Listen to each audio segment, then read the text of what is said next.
in my headspace, I wasn't planning on, like, I had zero desire to stop using. I didn't think it was possible. And that's such a dangerous spot to be.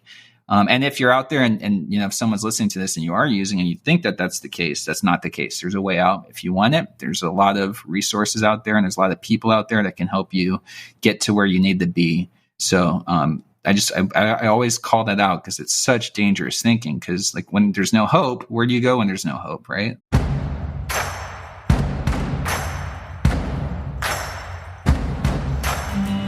Welcome back, everyone, to the Henry's Uncle podcast. Today, we are speaking with Jordan Barnes, who suffered from alcoholism, drug addiction, and homelessness. Today, he is over 10 years sober and an award-winning, best-selling author. Take a listen to his incredible story. Well, hey, everyone. Really excited to have another wonderful guest, Jordan Barnes. And I'm just going to tell you a little backstory how I found Jordan. I didn't know he's an author, a person in long-term recovery, but it was just a week and a half ago when I was up in Central Oregon with my family, and I was, stuck in bed with my 3-year-old, and I was going through my Kindle trying to find a book, and your book popped up, and I was like, read the details about it. I'm like, okay, it's in Portland, so I got to read this. And yeah, I'm about 80% of the way through it right now. It's just wild. It's a brutally honest story about addiction and recovery and everything you've gone through, and definitely hit home for me just because, a lot of it took place in Portland, so I could, see and feel where you were at those times.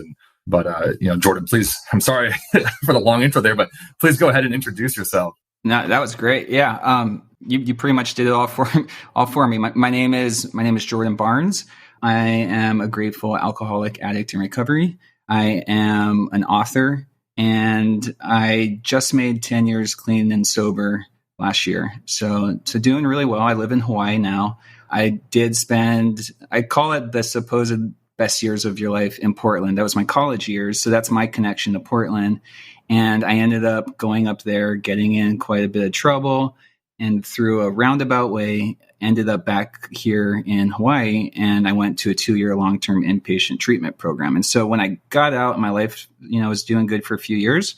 I decided I wanted to write a book. I wanted to share. I wanted to be in service. And I started off with basically like a lessons learned in recovery type thing that quickly evolved into a memoir. And that was a 2-year process. I have no background in writing. I tell people I failed English in high school because my mind was elsewhere. And but I wanted to share my story. And I thought that I had a lot of people that helped me, and telling the story of the people that helped me was really important to me, because I wanted people to learn how important a strong support group is for someone like me going through some of the stuff that I went through. And that book changed my life. One Hit Away, A Memoir of Recovery, is self-published.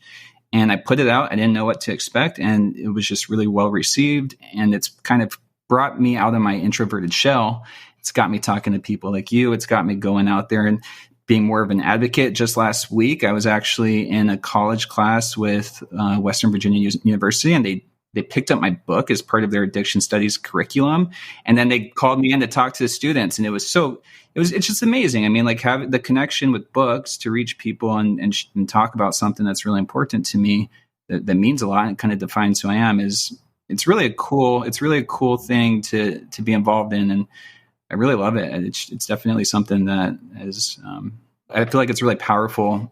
It's a powerful tool. It's something it's great. And it's great to connect with people, because people from all over can pick up a book and read a story.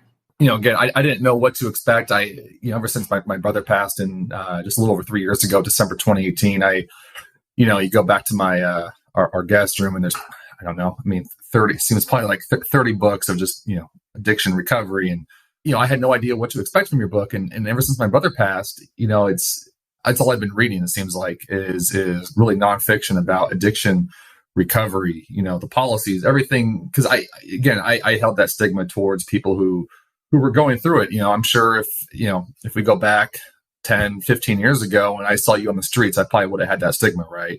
That's a person who chose to be where he's at, et cetera, so on. And so it's definitely opened my eyes, has helped me educate myself and hopefully others. And like yourself, I'm a huge introvert. And so it's this has got me just talking to so many different people of different backgrounds, and it's wonderful. And so that's really cool. And again, I'll probably say it, hundreds of times on this podcast, highly recommend, picking up your book, reading it. Cause it's, not only is it, a wild story, but it's very raw, and you can really sense, every step of the way, from using down at PSU, going to Hooper, all that stuff.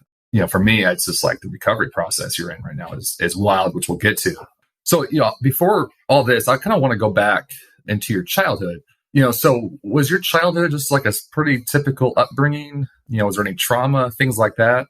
So no trauma that I can actively speak on, but that doesn't mean that there wasn't trauma at some point. I come from a great family with wonderful parents. I think that's pretty obvious to anyone that reads my story. And my book doesn't do justice to how amazing they are. I'm the youngest of 3 boys, and we really had, a strong family unit, or Ohana unit. And I had my dad's retired naval intelligence. We all moved from Russia to Hawaii in 87. And my parents started a small business. The only thing I can think of when I look back at my childhood was that we were just talking about this earlier, but Hawaii is expensive and it's hard to make it. And they put all 3 of us kids through private school, and the business was such a gift. But the business also, took a lot. It took a lot of time and energy. And I can relate with writing, because I write all the time. I write on weekends. I mean, they say when you love what you do, you don't work a day in your life. So I can relate with my dad, how hard he was working, because I have a kid. I've got one on the way, and I want to give him the world. I want to give him the best.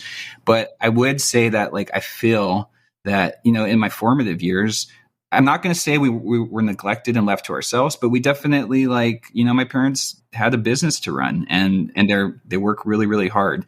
And someone like me would, maybe in hindsight look back and maybe I took advantage of that freedom or that trust, and I definitely got into my fair share of trouble as a kid. I mean, first DUI at 16, second DUI at 17, lost my license for a year, put on probation. And that was you would think that would be a sign to something was up. And it was, but it didn't stop. And bring it into Portland, the drinking is really what kickstarted the drug addiction, because I was looking to quit drinking, and I turned to an alternative, and that's sort of how that played out. But yeah, definitely as the youngest of 3 boys, we got into our fair share of trouble. And then I would say that, alcoholism and addiction does run in the family. My dad though is not. And I think that's attributed to his childhood suffering, growing up with an alcoholic father. And so I think in many ways he didn't want to be like that. And not to get too heavy too quick, but if you haven't finished the book, I talk about this in the afterword, but just about the same time you found your brother is when I found my brother, and I found my brother dead in his kitchen, upon doing a welfare check. And I found that, his head in the fridge, reaching for a beer, and he basically drank himself to death. He's only 2 years older than me. And so that was, I'm so sorry. Yeah. It was horrible. And it's so gutting. And my poor parents, the tragedy of existence, when you have one kid kind of claw his way back from heroin addiction, and then to lose another son to addiction and alcoholism. They don't deserve it. So that's been it's much in the way. And that was kind of a driving force, because that happened while I was writing my memoir, which is was it really? Yeah. Which is the other tragedy, because here I am writing a book with the intention to help other people enduring substance use disorder. And my own brother is basically drinking himself to death. And it's a tough pill to swallow. But it's hard.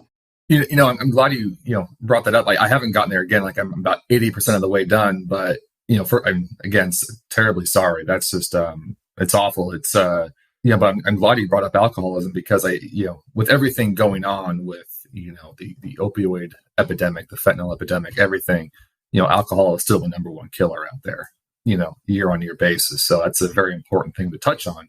Just my father's father, my grandpa, he was an alcoholic too. So definitely it ran in the genes. There's no doubt about that.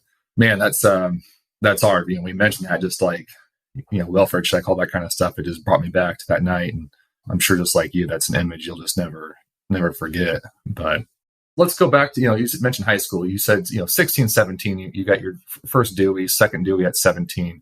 You come to PSU and you try to quit. And what made you jump from alcohol to heroin? So I've always been a binge drinker, and the signs were there, like how bad alcohol was in my life. The very first day at Portland State University, me and a bunch of friends, me and like new kids, I call them friends because we eventually became friends, but I just met them that day. I was drunk. We were hanging out in front of the dorm, and there was some argument, and some guy got into it with some girl, and I called him out, and like he kicked me in the back, and I flew down 10 steps and cracked my head open and got Jesus. stitches. I had a fake ID. The cops came and arrested me for a felonious possession. All of this stuff happened like the very first day in the dorm. It was like a big trip. And that was like my introduction, and how embarrassed, like how embarrassed I was. And then also like in pain and just worried about, new charges in a new city. And that's sort of like, that's just an example of like some of the stuff that happened in my life. I drank for years in Portland. I was a student, I want to say 8 years almost. And I was like, I basically 4 or 8 credits short of a degree. It's so sad. I got my minors, but I was drinking heavily, and I moved back into the dorm. I had some relationships. I'd broken up with a girlfriend. Actually, a girlfriend broke up with me because I had relapsed and started drinking again. And I was basically sick of it. And someone had offered me like what at the time sounded like a way out. And he's like, "Hey man, like, why are you doing this to yourself? Like, I see how it's hurting you. I see what it's doing to you. There's a better way."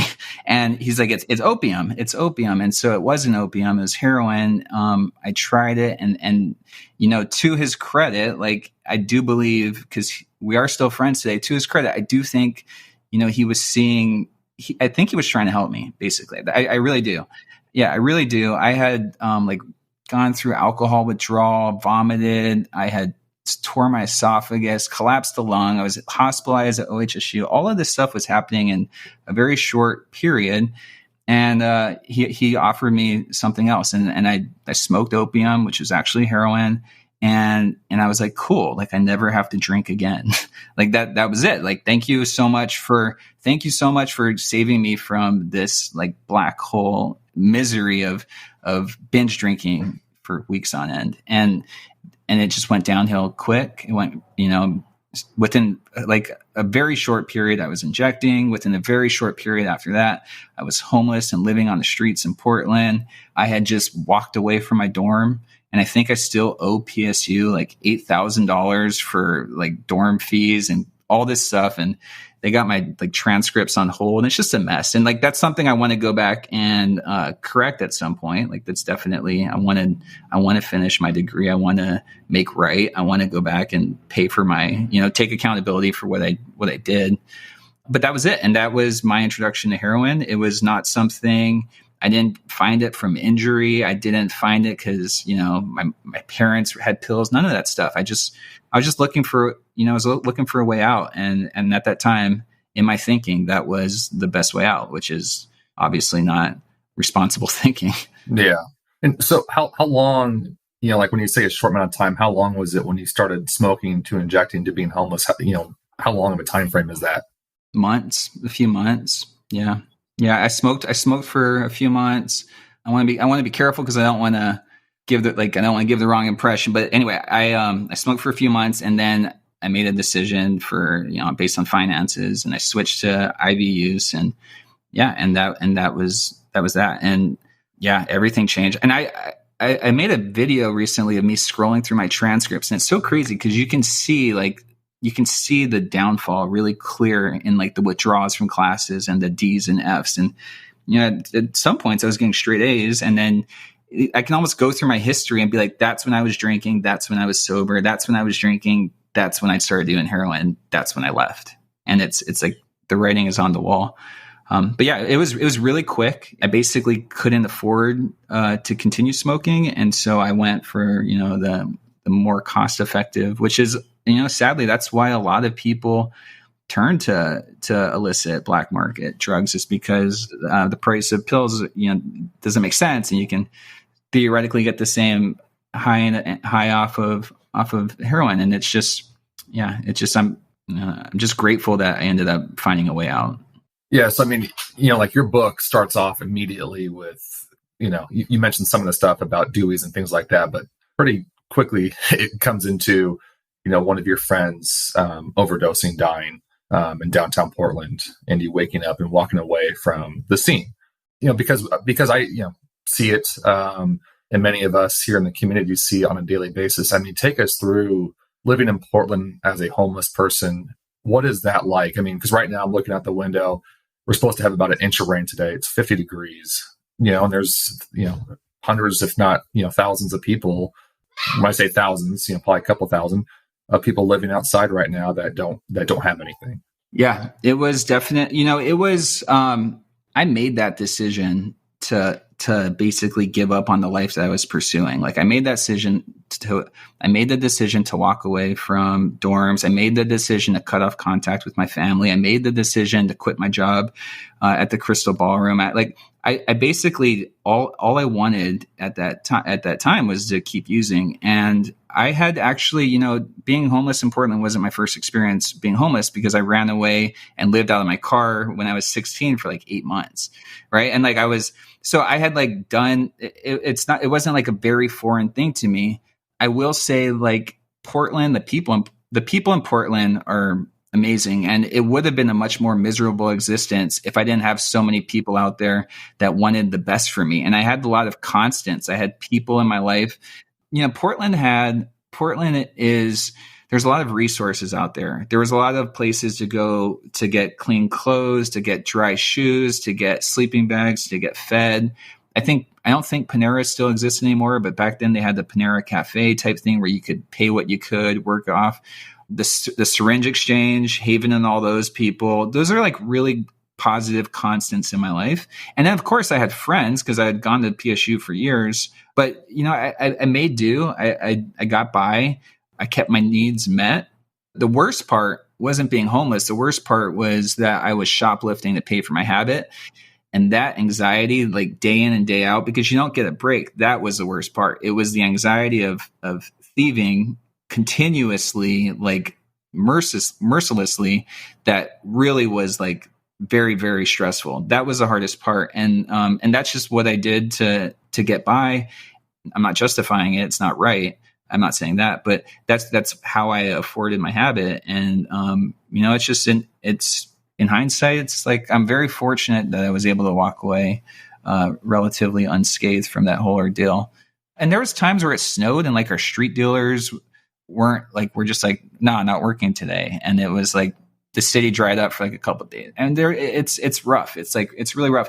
And I'm not saying that everyone out there is users either. I'm just talking about myself personally, right? So amongst people who, are homeless, at your time, how many, or, ballpark, if you, want to, how many people have made that decision to say, hey, this is my life right now. Drugs is it. And what I'm getting at is, more about resources, right? How do we go upstream and try to stop that? Was it the majority of people who were on the streets who, this is my life because I want, drugs is what is ruling me right now? It's interesting you say that. I'm looking at the quote in my next book, and it's a quote from Desmond Tutu that says, there comes a point where we need to stop just pulling people out of the river. We need to go upstream and find out why they're falling in. I can only speak for myself. I know that I honestly made that decision. Like there was a point where I just said, I'm walking away from all of this and I'm going this direction. I don't know how many people out there had that same experience as I did, where, you just like shed everything and it's just like, I can move quicker this way. I don't know. I do think that I did have friends who sort of fell into the same boat as I did, for sure. And there's a lot of other people that end up in there who've had it way worse than I had, who people suffering all sorts of abuses. And it's hard to pinpoint what exactly leads someone to there. But I will just say for me that, it was a decision I made, and I could have corrected it at any point, which eventually I did when by turning my life around and start doing the right thing for the right reasons. And, I'm very fortunate that I got into Hooper Detox. It took a couple attempts, but there's, the good news is there's definitely a way out for it. Regardless of how you get there, if you want to get out, there's a way out for for everyone. There's so many like compassionate people out there who make it their like life's mission to help people either be happier and healthier where they're at or move into a better place if that's what they desire.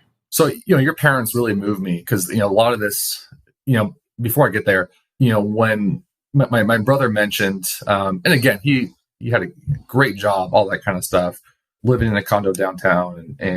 But what he told my parents and my mom relayed to me one time was he was very afraid of becoming homeless. And like, again, I didn't really at that point know about his addiction, all that kind of stuff. And so I'd be like, he's single, he has a good job. Why in the world would he be worried about being homeless? Right.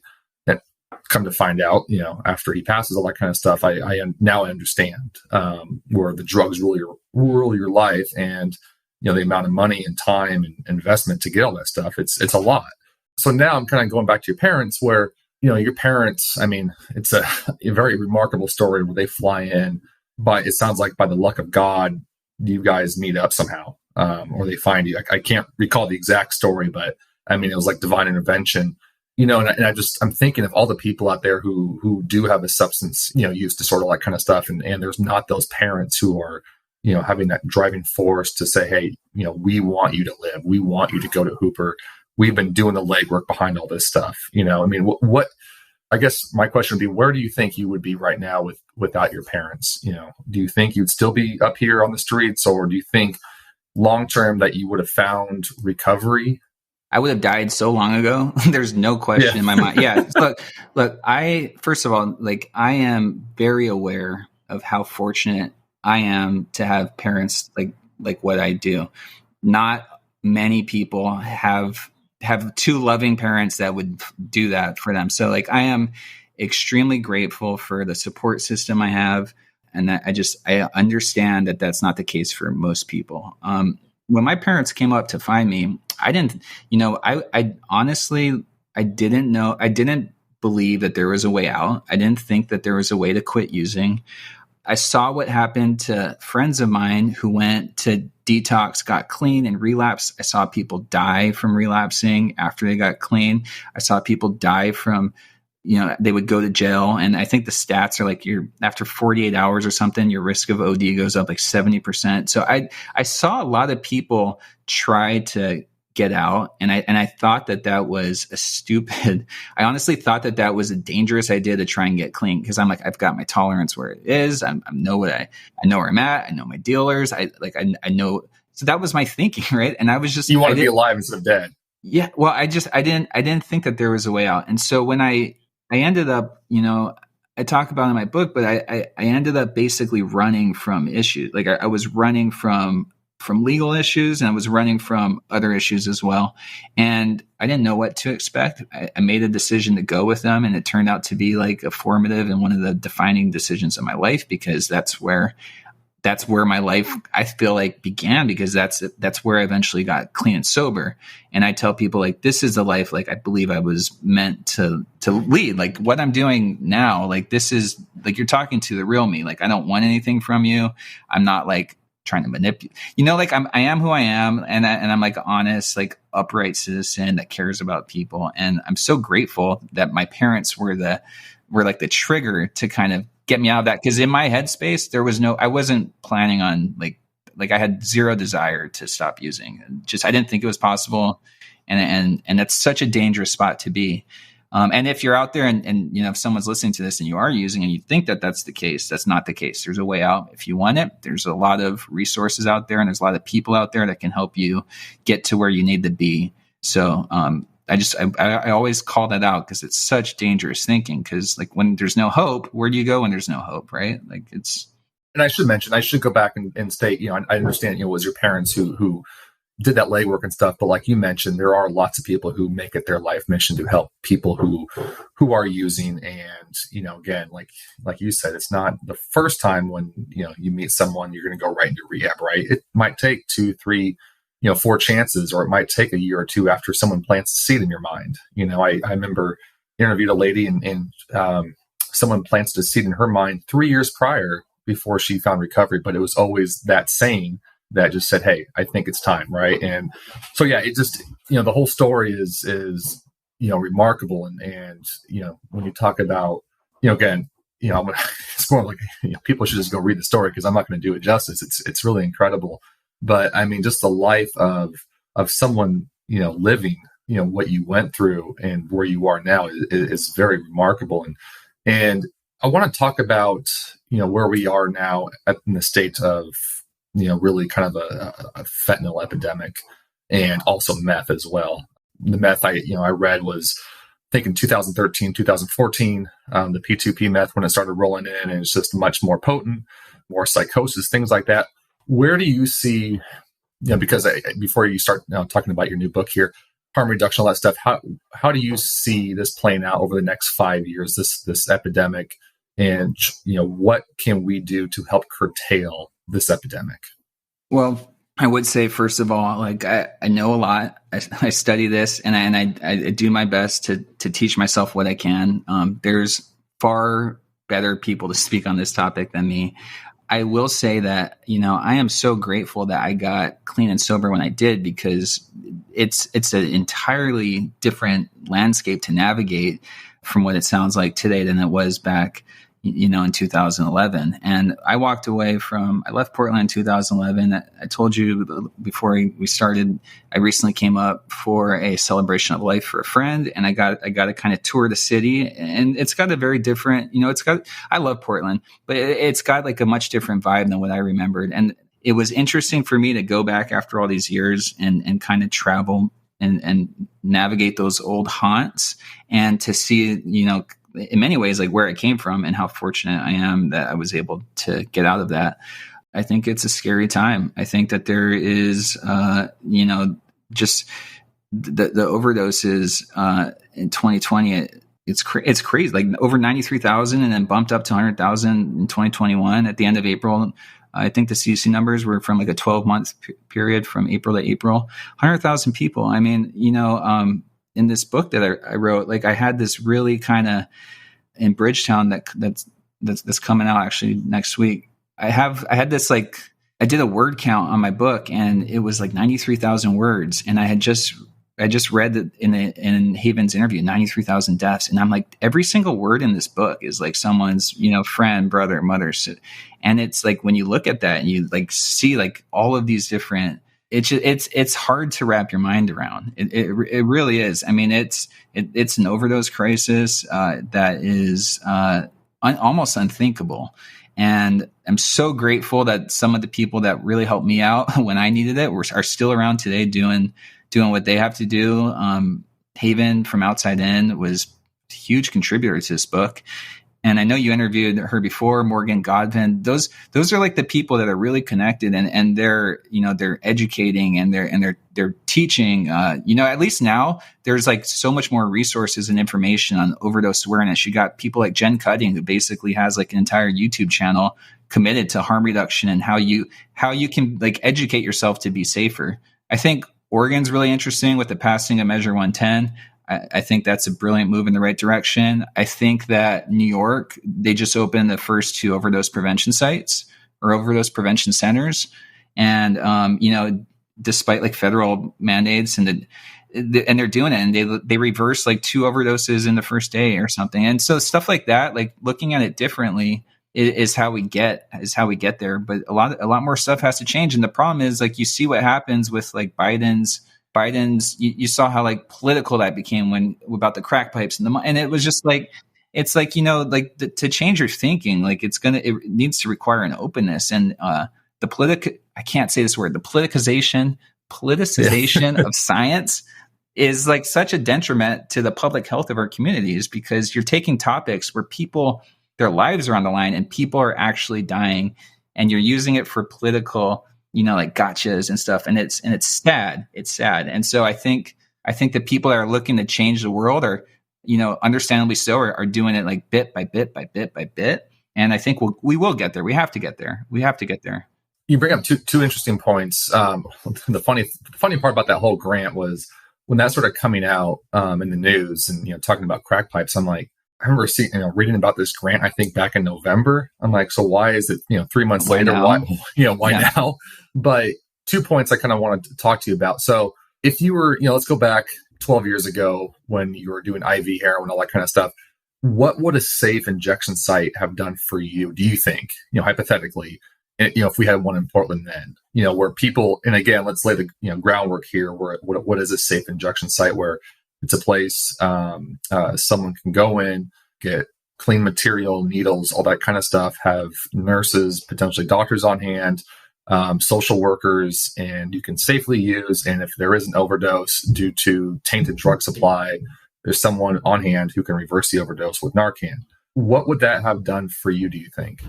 Well, I would say it would save my life, but I'm alive here today. I've overdosed multiple times, and my life was saved with the naloxone program from Outside In, where I had naloxone on me. I had naloxone in my safe in my dorm, and that I've used it on people, and it's been used on me. And I'm fortunate. I'm so lucky that I had it on me, and I was around people that, like, quote unquote, knew how to use it. I have a story. I overdosed. I was living in a house with a couple friends, and there was a couple people there, and I was like foaming, and I was basically seizing, and someone they were scared, and they couldn't like get it. And someone else came in the room and then pulled the CC, injected it, and then ran. Right. And even though the Good Samaritan law says like you're not supposed to be picked up and, for warrants or for possession event, my friend ran, and he said that he like watched from across the street until the ambulance, like the EMTs, wheeled me out and saw that I was okay, and then like left. Now I'm so fortunate that happened to me, because imagine like how many other people just like me, aren't here today because they had either the stuff on them or someone didn't call. It's forward thinking here in the US.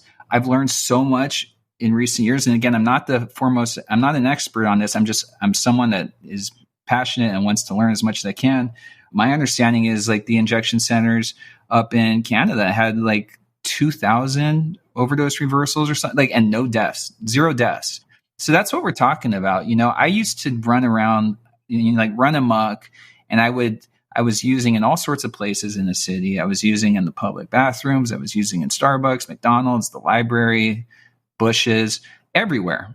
Right. So like when you think about these sites, like what can they do? Well, they can save lives. 2, they can bring people where they're at. And then 3, let's not forget that harm reductionists are such a huge portal and pathway to help people get into detox and move on with their life. I think in Canada, they've got the safer consumption space on the ground floor, and then above it is like the detox center, and above that is like the treatment. And so like, that's what we're talking about, right? Like, we're not just talking about one thing here. We're not just talking about, coming, using, leaving. And some people may do that. Some people may not. We're talking about keeping people connected to resources, having people that you can trust, getting actual medical information unbiased from someone that has, is just going to give it to you straight, referrals, all of those sort of things. And it kind of all starts in that space. And so it's definitely something that, it's kind of ironic that I wrote this whole book, Bridgetown, a harm reduction novel about like a fentanyl outbreak that's,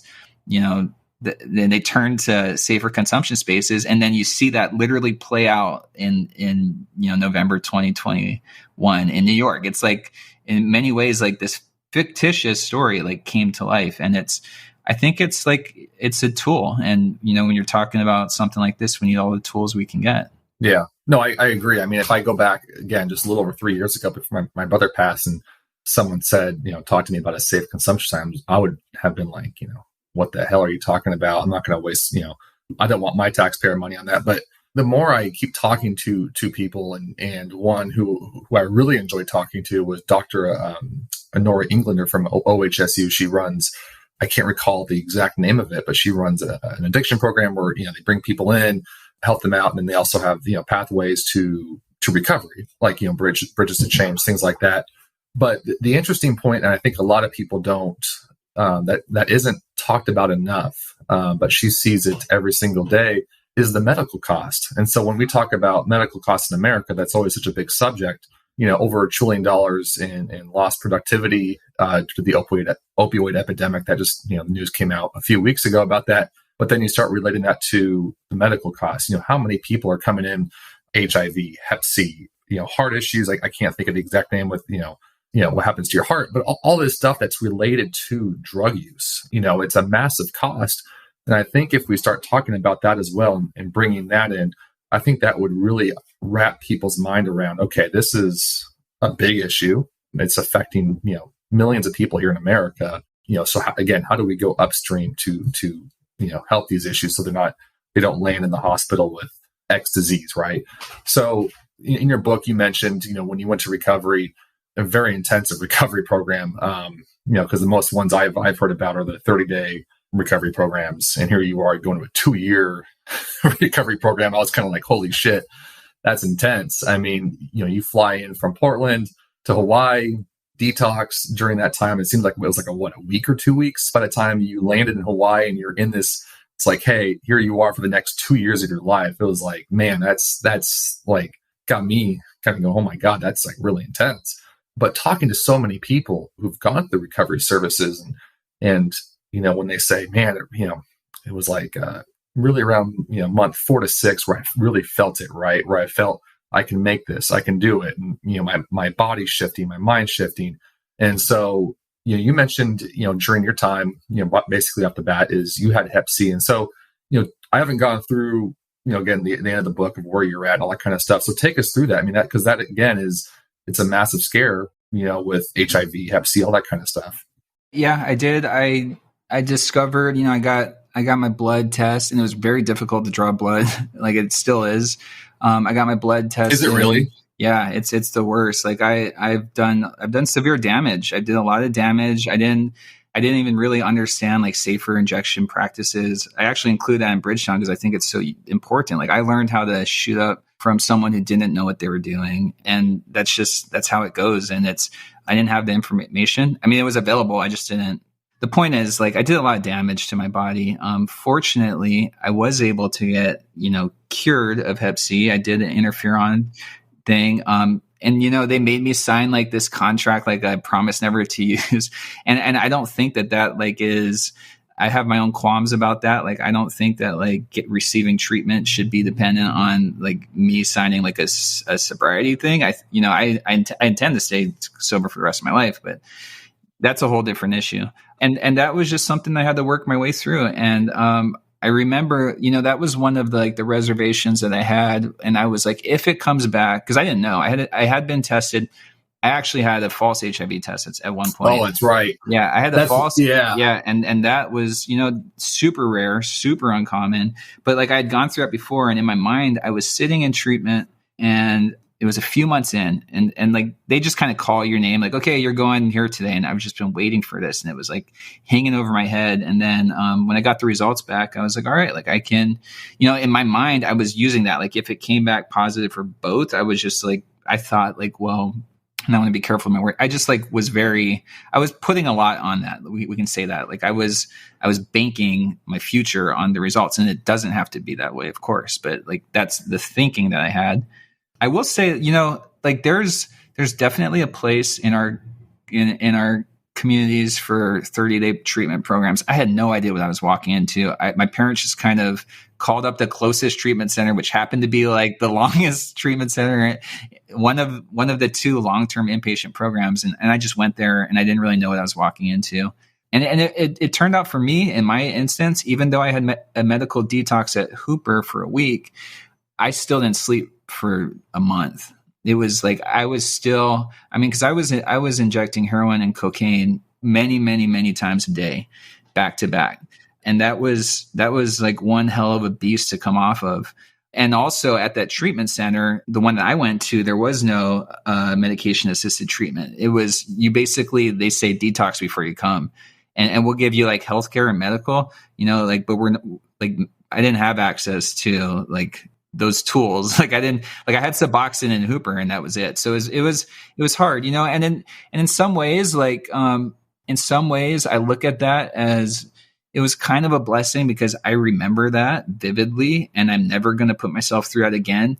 But I also know a lot of people that walked out of that program because it was too much. And so I think that, again, it just like goes to show like there's a lot of different pathways to getting clean, and it's not one size fits all. I'm very fortunate that I lasted as long as I did, and that I'm here talking to you today. I'm very grateful for making 10 years clean. I'm not on any mat at all. I don't take anything. And I think that worked out for me. And I think that take mat works for a ton of people. And so I definitely want to like let people know that I'm very cognizant that abstinence is not it's complicated. It's complicated. And so, yeah, but that treatment center, Sand Island Treatment Center, is a wonderful place. It's a great program. And part of me writing my book was to kind of help people like demystify what inpatient treatment is like. In fact, someone reached out to me just last week and they said that they were listening to One Hit Away on the audiobook. And he's like, I ended your book. I called a treatment program and 3 days later I was admitted. And he's like, because that's awesome. And that like blew my mind. I asked, like, can I share this? Cause I think that's really important for people that want to write books and tell their stories. Like that's the best like feedback that any author who writing in the space could get, because like, if you can impact someone in some way, that's in many ways like what my program of recovery looks like. I want people to know that there's a way out. I want people to know that there's tools out there, and that if they want it, like, like anyone can get it type thing. And so that just blew my mind.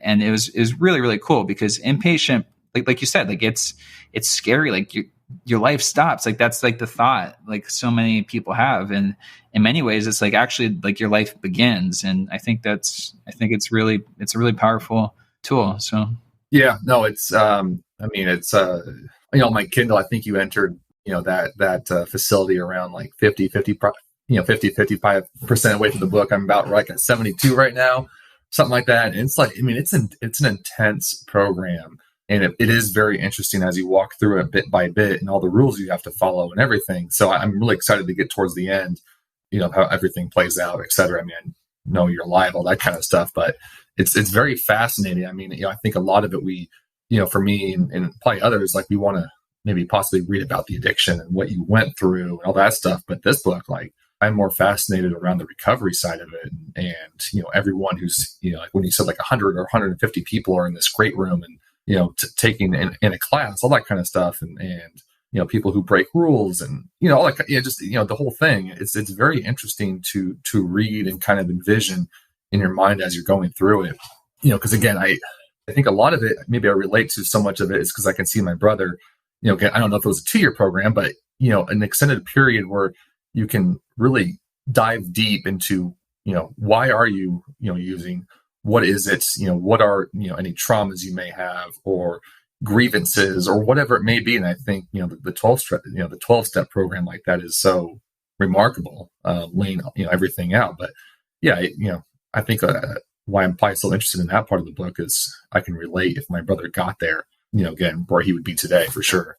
Yeah, man, again, my heart goes, I hate that I can relate to, I hate that we have that like shared, like that shared experience.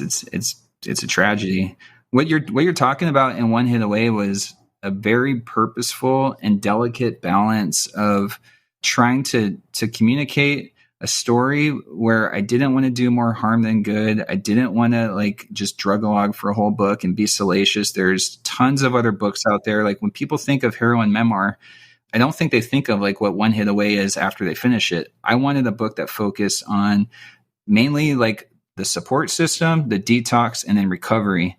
And I had to bring them in with like some aspects of what my life using was like, but I really like wanted to keep that minimal because, I'm not trying to, I don't want to sell it. Like I could, if I wanted to, like I could write, I have crazy stories that no one will ever know, And there's no reason because like, the truth is like a lot of our stories are really similar. Like when you think about it, like I've been clean for 10 years and I've gone to all sorts of meetings. I've talked to hundreds of people like me. And ultimately, like a lot of our stories are very, very similar.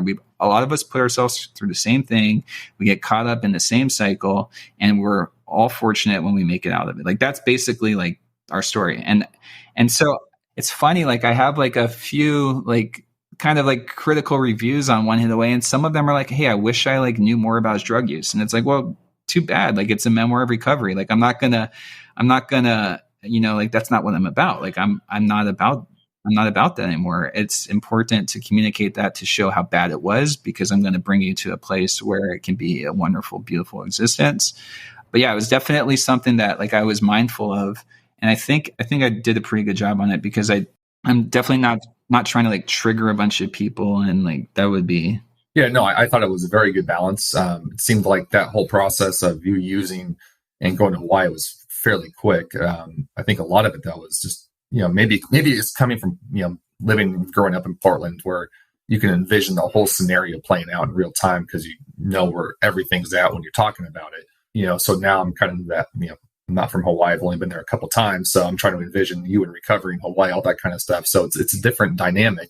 But yeah, I don't, reading many heroin memoirs, yeah, they definitely go into it. And I think there is a place and purpose for that for some people who, like me, as, maybe a normie who wants to understand it. Why would someone go that far down, right? Because for me, I'm just trying to understand and learn about addiction and everything that goes into it, and the harm reduction side of it, and the policy side, and it's just because again, like I've said before in this podcast, harm reduction to me 3.5 years ago would have been, why are we doing this? Why is there needles, across our, littered across our city, all that kind of stuff. But then, you take a step back and okay, what's the cost of that? What's in terms of, if we didn't have those needles, would there be a massive HIV outbreak affecting our community? The human toll on it. So that's right. Like you mentioned, like you just want to educate people about that. So that's why, I bring up safe consumption sites, all that kind of stuff. Because again, I think those can definitely help some part of the littering of needles around our city. You're taking people in and disposing them correctly. But, I think Haven said, if I have to go back to your podcast, but I think they take in 1 million needles a year, which just blew my mind. It blew my mind. I had absolutely no idea, no clue. So, just a lot of learning and fun stuff like that. But I want to get into Bridgetown because when this podcast come out next Tuesday, your book, I believe, will be out by then. It comes up the 6th. Is that right? Yeah. Black Balloon Day, which is a day to honor lives lost to overdose. Yeah. There we go. Yeah. So I kind of want to get into that. I know you sent it to me in advance. I have not. I read the first 2 pages and I've just been busy trying to finish your other book first because I do that where I start something else. So, tell us what it's about, why you wrote it, because, it's a fiction book. So give us a little snippet. I'll read you the back blurb because this is like the best. It takes a lot of time to think like how to communicate a story. Let me read this to you and then we can get into it. So Bridgetown, a harm reduction novel. Harm reductionist Harley Hammond manages a dedicated team at the. Oh, this is an old one. This is when it was still called Overpass. So harm reductionist Harley Hammond manages a dedicated team at the Bridgeworks Syringe Access Program in the heart of Portland, Oregon. Known as a pillar of hope and compassion, she fights for the rights and well-being of people who use drugs. When a torrent of potent fentanyl-laced heroin rips through the city, already crippled by the failed war on drugs, overdose preventions are... Oh, man, I can't... That one's got something printed over it. I'll pull it up real quick. Hey, I'm learning as we go, right? When a torrent of fentanyl-laced heroin floods a city already crippled by the failed war on drugs, overdose preventions are overwhelmed, and the Bridgeworks team rushes to put life-saving supplies into the hands of those who need them most. As fatal overdoses skyrocket, stigma, blame, and fear further fuel an already volatile public health crisis. Risking her position in incarceration, Harley turns to dealers and unsanctioned risk reduction tactics in an attempt to not only meet people where they're at, but ensure no one else gets left behind. In the wake of his first book, One Hit Away, A Memoir of Recovery, Barnes dives into the pivotal role of harm reduction programs as they relate to human rights, mental health, and social justice. From safer consumption spaces to safer drug use, and following a chilling record set for fatal overdoses in the U.S., Bridgetown, a harm reduction novel, is a found family journey packed with empathy and urgency to follow the science and pathways proven to work. I did okay, right? So yeah. So this book exists because Haven Willock from Outside In was massively giving with her time, energy, and efforts to help educate me, correct me, teach me, answer questions on. I wanted to write a book about a syringe exchange or syringe access program. And even during like the worst overdose crisis, like in history, she carved out time to be there for me and answer a lot of questions. One Hit Away was a memoir, and I found a passion for writing, and I found a passion for story. And I loved writing in the space that one I know about, that I have personal live life experience from. And I think that there's like a lot of room to grow, and there's a lot of opportunities to educate people and kind of like reduce a lot of stigma that's out there. And so I wrote this book, Focus on Recovery. That's one hit away. And I said, recovery is great because like that's definitely a part of my journey, but I would never have made it to that treatment program if I didn't have, I told you earlier, we talked about the overdose preventions that was provided from the syringe exchange. And so I wanted to tell that story. I didn't know where to start. And like I said, Haven was just there every step of the way. And I came up with this idea. And, the sad thing is a lot of my fictional ideas were things that happen all the time and things that she has to deal with on a regular basis. And people like her all throughout the country have to deal with on a regular basis. But I think that it's a great opportunity to use a story to kind of communicate why syringe access and clean access is really important to people who use drugs, the role that they play in public health. And Bridgetown is like a vessel to, hopefully entertain, but also to educate and also for me to continue being creative and writing in this space that is like super rewarding. And like, it's not like a job to me. It's like, I really, really enjoy it, and I'm going to keep doing it. Yeah, it's definitely, I've learned a lot. I've changed a lot. I've grown as a person, from the language I use, the descriptors I use, to the way I self-identify. I've learned so much about like the back end of things and why people do what they do. And I've always been like a taker. Like I was like someone that would come and get stuff for free and say, thank you, mahalo, and then like leave. And so I got like a really good lesson on all sorts of different things. And yeah, I think it's a really, and it's also underrepresented in literature. I couldn't find another syringe exchange book. And by the way, you hear me say syringe exchange, but that's not the best model. 1-for-1 is not the best model of clean access, free access, giving people what they want. But the reason it's an exchange is due to like contracts with the county and stuff like that. So that's something that I learned too. Like I never understood. Yeah. So you mentioned the war on drugs because I think many people who think of the war on drugs, maybe I'm just taking my personal view here, you kind of think of armed forces going back in the 80s, 90s, going down to Mexico, trying to take down Escobar and make sure cocaine is not coming through the country now. But I think many people don't relate that to what's going on here on our grounds in America. And so when you say the war on drugs, what do you mean by that? The criminalization of substance use disorder, and often targeted specifically at already stigmatized communities. I'm fortunate that I walked away from what I did, not a felon, but I did plead guilty to 2 felonies, and those are both for possession. And that alone would have probably horrifically impacted my life today. Now that I'm clean and sober, everything from housing, employment. I mean, yeah, I'm self-employed now, and I worked with my family before. So, but the point is there's such far and outreaching, there's very, very horrific consequences that impact people. And in many times generations of families. And it's, the way that we look at it, I mean, it's been 50 years or so. Is it any better? Is it any safer? We just had the worst overdose crisis, back to back 2 years in a row. And so it's, you can listen to me if you want. You can, do your own research and look at the Portugal model and other places that have decriminalized use. And they've said, we can't punish our way out of this. So let's look at maybe changing the way that we address this, because let's be maybe logical, and let's, look at data and science, and let's maybe put that money towards funding. I barely got into Hooper because there's such a long wait list. I have a friend that just went through this too. And it's, at that time it was so many people clawing at the door to get in, and they only have so many beds.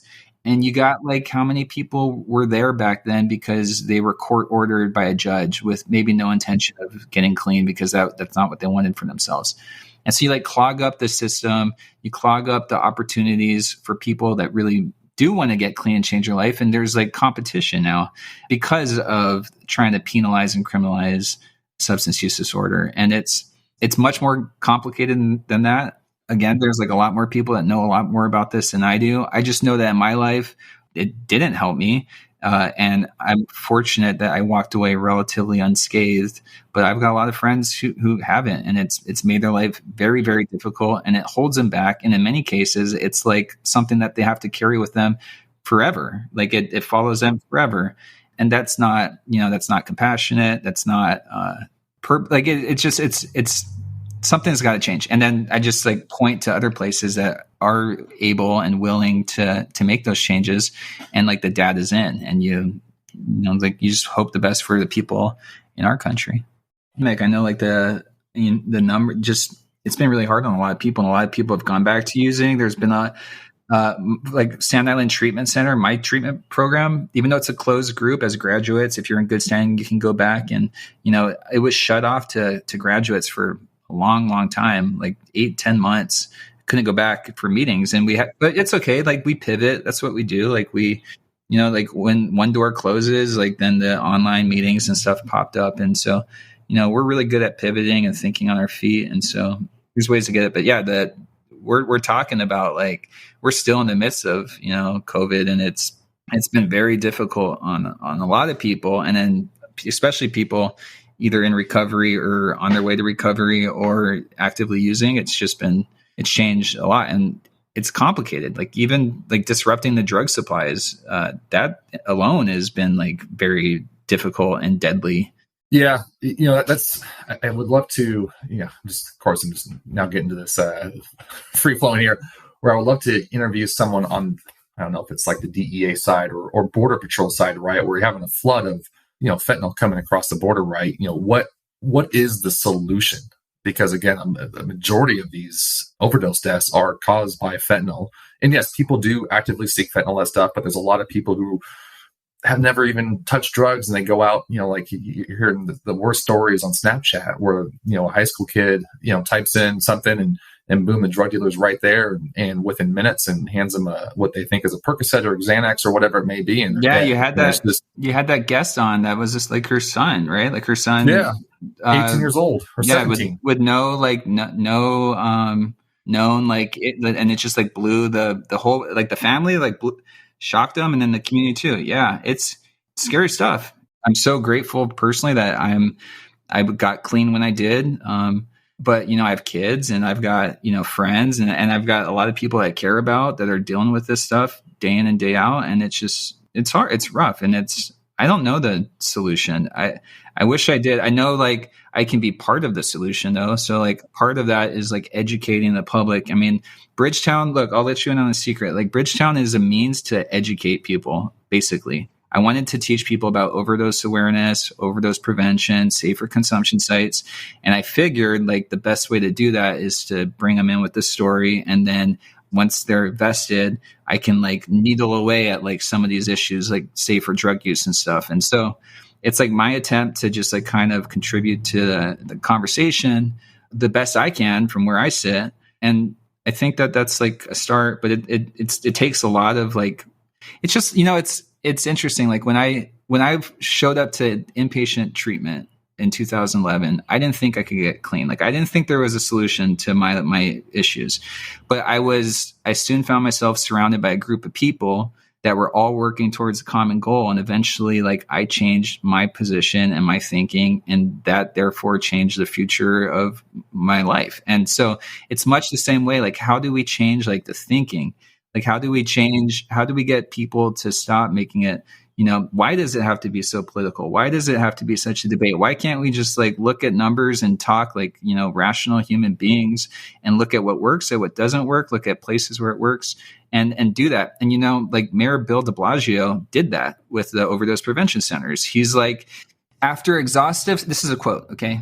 After exhaustive study, we know the right path forward to protect the most vulnerable people in our city, and we will not hesitate to take it. Overdose prevention centers are a safe and effective way to address the opioid crisis. I'm proud to show cities in this country that after decades of failure, a smarter approach is possible. And so it's stuff like that. It takes like, and what I think is great is that I think a lot of these a lot of people are waiting to see what happens with a lot of stuff. And I think by New York doing that, it's gonna have this cascading effect, and other places will open. And at the same time, unfortunately, it's not all like, roses out there, because there's other people fighting to keep theirs. I think like Western Virginia like shut down their syringe exchange during the middle of an HIV outbreak, and the CDC like calls clean syringe access like one of the pillars of HIV prevention, and they still shut it down. And so stuff like that has happened, has happened all throughout, and even Canada. Like there's a lot of back and forth, and it's got to be frustrating to be so actively involved in that and to be fighting. Like it wears on you, but there's people out there that they won't give up, because they know that they can be part of the solution. So it's definitely going to require like a shift in thinking, and we're seeing it like pop up around the country. No, for sure. I mean, God, by now it's, this epidemic's been going on since 98. I don't know. I mean, and then you tack on, alcohol, what family hasn't been affected by addiction, whether someone in recovery or someone dying, or both, it's got to change. And, I don't know what it is what's taking so long. I can only guess the stigma behind it of, decades of stigma, just like marijuana, and how that, you mean the devil's weed, right? yeah. I mean, that was back in the 30s. So, it's just wild. So I know Portland, or not Portland, but Oregon, passed same with, it was, I think, measure 109 or 108. I can't recall. It's the same year 110 passed last year. And it's to do with psychedelics in terms of therapy. And you look at the data they had, and it was like the success rate from people who had PTSD and what psychedelics did in a controlled setting. It vastly improved their PTSD by like 80% or something. It was a remarkable number. And I was just like, holy shit, because for me, I was kind of thinking about that. I was like, wow, because, a lot of the times, for me is getting flashbacks of finding my brother, right? And just, you kind of pause and you get those chills, and, you're just kind of stuck for, a minute, I don't know what psychedelics could do, but could that alter my perception of that event, right? Could it help? And so I just think of that, and I think of people who've been through, abuse and massive trauma and, everything, there's just a different way instead of just constant pill popping. I can't say that because I take Zoloft for my anxiety, but it does help. And I'm not bashing pharmaceutical here, but there has to be alternatives. It's a lot of the stuff is natural. Marijuana is natural. It's just the stigma behind it. So we got definitely sidetracked there. What I'm hearing you say is like, we need all the tools, right? And like, we shouldn't close doors on possible solutions either. And so, like microdosing has this, all of these things have their place, and being able to talk about it and being able to like educate ourselves about it that's where it starts. I am like playing catch up and trying to educate myself on all sorts of things. And that's part of my job now, is like, if I'm going to write about this stuff, I need to be as educated as possible. And I'm doing my best, and I'm getting there, and I'm making progress. I find a lot of inspiration though, staying like tied in and connected with people that are on the forefront of this stuff, because it's, especially now, like that I'm coming back kind of to this world after like years of being clean and away from it. Like it's so inspiring to see like the work that goes on and how difficult it is. Like you like constant battles for funding, and you've got like misinformation, and you've got all these like things that constantly get thrown. Like there's people that don't want to learn and don't want to change and will never change. And that's okay too. Like you can't control other people. You can, just do your best and, hopefully give people information. And it's also unfortunate. The tragedy is that people that get brought into this after being dragged in through, like tragic circumstances, like death of a loved one, and like wanting to know more and like wanting to learn more, and like, how is this possible, and where can I help? And a lot of those people are making a big difference too. And I'm trying to do what I can to raise awareness and just, keep the conversation going. So there's two more questions before I let you go. One, if it's okay to ask, in terms of recovery, you've been sober now for 10 years or clean now for 10 years, whatever the word people use now. Do you still think about using? Do you still get triggered by things, 10 years later? No, not really. No. And, I'm in recovery and I work a program of recovery, and it's an abstinence-based program, and I'm tied into program. Like, I've got my mentor, I've got close friends. I was kind of running on autopilot for a long time, like just doing the work and staying plugged in, and that was that. And when I switched to writing my story, it was really interesting because it kind of like forced me to go back and like uncover a lot of things that I had kind of buried. I went back and I pulled out my journals from, Sand Island required us to journal every single day. And so when people are like, how do you remember all this stuff? It's like, I've got like 20 or 30 yellow notepads, like filled through the margins of like writings of what I was experiencing. But writing about this stuff forces me to think more about it. And if anything, I just have that much more gratitude for where I am today. And I want to help people get there if that's what they want. I want people to know that like there's a way out, but I don't, like, honestly, like, my wife drinks really responsibly, like, and she's pregnant. She doesn't drink. She hasn't had to drink for like 6 months, but like, we have like friends over, and, the thing is, like, my issues are my issues. They're not like everyone else's issues. And that's it. And I'm just so fortunate to have like crafted a life where I love where I'm at today. And it really is like the sense of freedom. Like, I'm so grateful I don't have drug dreams. I'm so grateful I don't have to fight against impulses or triggers. Even going back to Portland, like I told you, I walked through the city, and I went to all the spots in my book and like shared them on my Instagram page. And it was like, there's nothing triggering. I was just like grateful that I, made it out, and how fortunate I am. If anything, it's just gratitude. But I'm very free, and that's my experience. And it's not the same for everyone. I've got friends who struggle like a lot. And that's okay. Like, of course it's okay. Like, it's okay to be however you are in your life, but like, it's, I'm just grateful that I don't have that like constant tug and pull, because 10 years of feeling that way would be trying, it'd be tough. Yeah. And a lot of that I attribute to the work I did in early recovery at the treatment center, which was like a boot camp in recovery for a long time. It was very, very in your face. So. Yeah, it definitely seems like it, reading about it. And so the last question I have is, I ask people who are in recovery, what has recovery given you? Well, besides the obvious, like a life to live, right? Like, it's given me the ability to be the person that I want to be. And by that, like, I can literally do anything I want to do. Like, I often tell people recovery is much like a superpower. Like, look, I wrote a book, and I didn't know the first thing about writing a book, but I've got drive and motivation and clear thinking and time. And I was able to, write my memoir, won Best Book of the Year. And it was my first book. It's like that sort of stuff happens in recovery. Like, you can do anything you put your mind to. And especially if you got a little bit of motivation, like, cause like, I'm kind of lazy, but I work hard, if that makes sense. But like, it's given me that. It's given me back. I've got my family. I've got a wife. I own my home. I've got a kid. I've got a beautiful son and this kid on the way. Connections. I've got purpose. Now I'm in a position to help others, which is like, it's the coolest thing ever. Like, that's kind of like full circle of what I think it's about. And so it's given me, it's given me a life to live, and it's a beautiful thing. And I'm very, very, very fortunate to have the support system that help get me here, and that I still use to this day. And so if I can be that support system for, someone else, like, I'll drop anything I can to do it, because I know that how valuable those people were in my life. So, yeah. Yeah.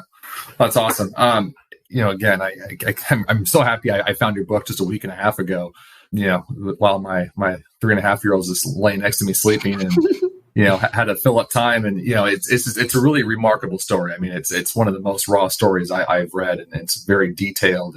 And again, you touch on so many parts of the recovery aspect, which I think is very, very important. And so, please, again, plug both books, because you do have one coming out, which I'm very excited to read. So again, my name is Jordan Barnes, www.jordanpbarnes.com.